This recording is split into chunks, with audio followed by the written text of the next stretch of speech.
got a secret underneath. Yeah, she's this naughty little freak. She likes to put on a show. She likes when it takes control.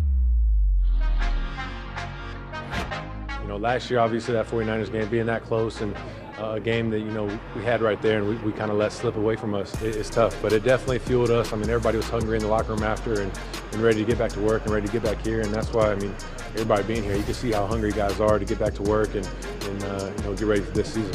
I feel like we let the team off the hook last year in the playoffs, and we know that. And everybody on this team here for a mission, and we ready to win the Super Bowl. So we all here locked in, and it showed that we ain't nothing to play with. We know what our end goal is, and I told the guys today, you know, every day counts.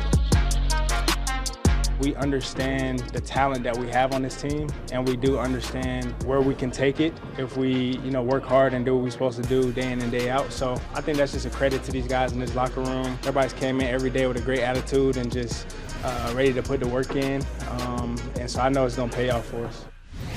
Another member of this Packers secondary putting in the work? Seventh-year cornerback Jair Alexander. He's throwing it 40 times a game, so who's gonna make that play?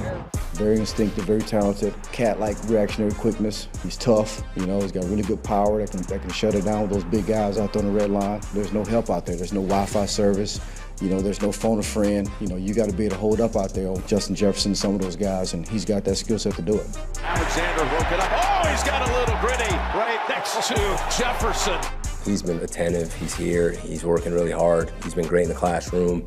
His drill work's been outstanding. He's leading that group the right way. He's breaking down the groups. A lot of energy every morning. He's been the same guy, you know, so he's been a joy to work with that way. You know, we're proud of that. We don't take that for granted, and we expect a lot out of him because he's got a lot to give. My leadership's growing every year. I try to elevate that role and just try and focus on, you know, being able to go out there and put it on tape and kind of show everybody what I'm about and what this team is about. I know the guys, they all respect the hell out of him, just in terms of who he is as a man and the work that he puts in, and he's so consistent. He shows up every day with a great attitude and, you know, just being one of the guys. It's night and day, obviously, from last year. I mean, he's a commander, he's a leader of the offense, but also the team. And, you know, guys respect him, guys listen to him. Some of the rookies said it when they got drafted, like, we're excited to, you know, just get a chance to work with Jordan Love. And so, you know, that doesn't come from, you know, being the quarterback one. Like, that comes from respect. You know, we're just seeing, you know, another level to him. You know, I think that his confidence is even greater. His poise is even greater. And, I mean, he's just leading this football team exactly the way that he should. So I'm excited to see how he keeps on growing. And excitement is also building for a healthy Christian Watson, who's ready to hit the ground running in year 3.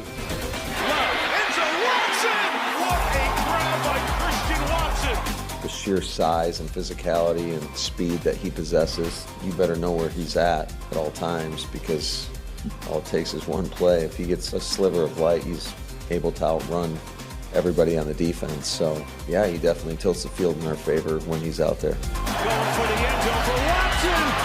He's got it. Going from his rookie year to last year, he took a big stride, and then going to this year, I mean, he's already making plays out there. The energy has been there, you know, throughout this, you know, whole OTA so far. I think that there's a vibe and an energy that, you know, I haven't really, you know, felt since I've been here. We have the goal of, you know, making it to, you know, the big game this year, so making sure that, you know, we're attacking every day with that mindset. Hey everybody, it's three guys with three things from the OTAs, and Mike, you're up. Well, Larry, if you don't mind, I'm actually going to skip ahead to training camp because we found out from Matt LaFleur the Packers are going to have joint practices with two different teams in August. When they go to Denver to play a preseason game, there will be a joint practice prior to that contest. And then when the Baltimore Ravens come to Green Bay for the preseason finale, there will be a joint practice before that one. All part of what's really becoming a trend in the NFL, because coaches like to get their starters looks against the starters of other teams, but in the more controlled practice environment instead of putting them at the injury risk of a preseason game. So the Packers are going to continue that trend.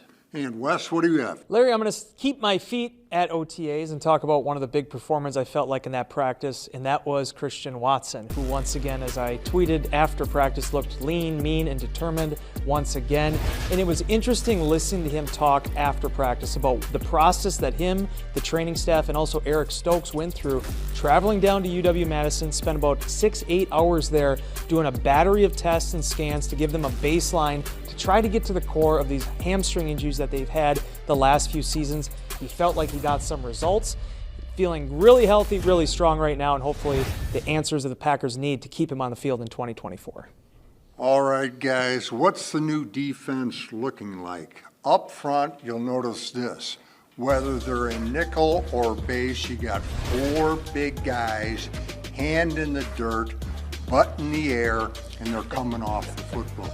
Now, in the back end, they are not playing press man every snap. They play a lot of zone, but you can see very disciplined eyes on the football. And when that ball is thrown, you see hair on fire responses.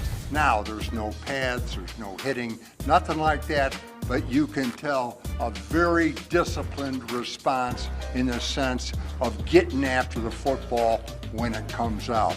That is what we've seen so far. More to come as practices go on. And that's 3 guys with 3 things. See you next time.